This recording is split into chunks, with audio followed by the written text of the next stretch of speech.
नमस्कार शेतकरी मित्रांनो, श्याम के चॅनलमध्ये आपल्या सर्वांचं पुन्हा एकदा स्वागत आहे. शेतकरी मित्रांनो, आपल्या चॅनलला नवीन असाल तर सुरुवातीला लाईक आणि सबस्क्राईब करायला विसरू नका. तर शेतकरी मित्रांनो, सध्या आपण सोयाबीनच्या प्लॉटवरती आलेलो आहोत आणि सोयाबीनची पाहणी करत आहोत.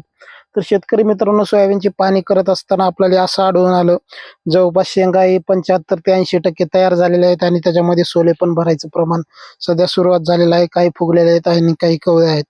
तर शेतकरी मित्रांनो, सततचा सध्या जे 4-5 दिवसांनी सतत जो पाऊस सध्या सुरुवात झालेला आहे आणि जमिनीमध्ये ओलाव्याचं प्रमाण खूप वाढलेलं आहे. त्याच्यामुळे आपल्या सोयाबीन पिकावरती नवीन रोग आढळून येत आहे, की आपल्या सोयाबीन पिकामध्ये जे शेंगा आहेत कवळ्या, त्या सध्या पापडी होत आहेत, म्हणजे वाळून खोपड्या होत आहेत किंवा पिवळ्या पडून ऑटोमॅटिकली गळत आहेत. तर कशा प्रकारे आपल्या सोयाबीनचं नुकसान होत आहे ते तुम्हाला थोडं दाखवून देतो मी.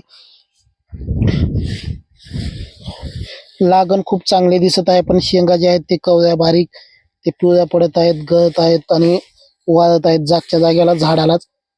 तर शेतकरी मित्रांनो, याच्यासाठी आपल्याला सोयाबीनला आता पाऊस उघडल्याच्या नंतर आपल्या सोयाबीन पिकावरती नियंत्रण, या रोगाचं नियंत्रण करणं खूप गरजेचं आहे. पाहू शकता, शेंग तरी अक्षरशः फुल लांबलेले आहे आणि पिवळी पडून असं गळून वाळून जात आहे.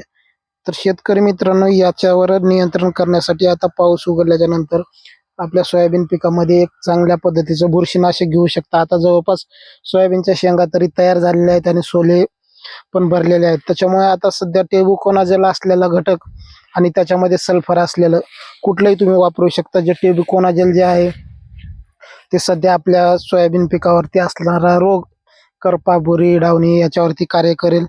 आणि जे सल्फर असतं आतमध्ये कंटेन, ते सल्फर जे आहे ते आपल्या शेंगामध्ये जे दाणे भरत आहेत त्याची साईज वाढवणे आणि आतमध्ये जे दाण्यामध्ये तेलाचं प्रमाण, प्रथिन्याचं प्रमाण वाढवण्यासाठी आणि सोयाबीनचं पिकाचं वजन वाढवण्यासाठी सल्फर घटक कार्य करतो. शेतकरी मित्रांनो, त्याच्यासाठीच आता जे बुरशीनाशक आपण निवडणार आहोत ते टेबुकोनाझोल प्लस सल्फर असलेलं निवडा तुम्ही, आणि त्याचा रिझल्ट पुन्हा नंतर आपल्याला चांगला दिसून येईल. सध्या तरी लागण खूप छान दिसत आहे, परंतु आतमध्ये अशा प्रकारचं म्हणजे ते शेंगा खोपडे होणं, पापडी होणं याचं प्रमाण पण दिसत आहे आणि पानावरती पण त्याचा फरक दिसून येत आहे.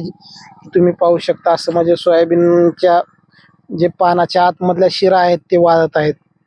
त्याचं कारण जे आहे ते सध्या सतत जे कंटिन्यू 4-5 दिवसानं पावसाचं प्रमाण वाढत आहे, त्याच्यामुळे हा रोग जाणून येत आहे, आपल्याला दिसून येत आहे.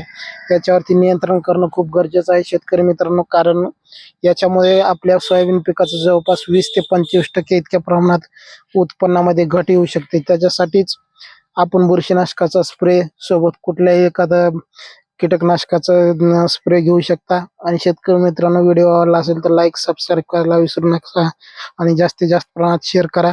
नंतर भेटूयात पुढील व्हिडिओमध्ये.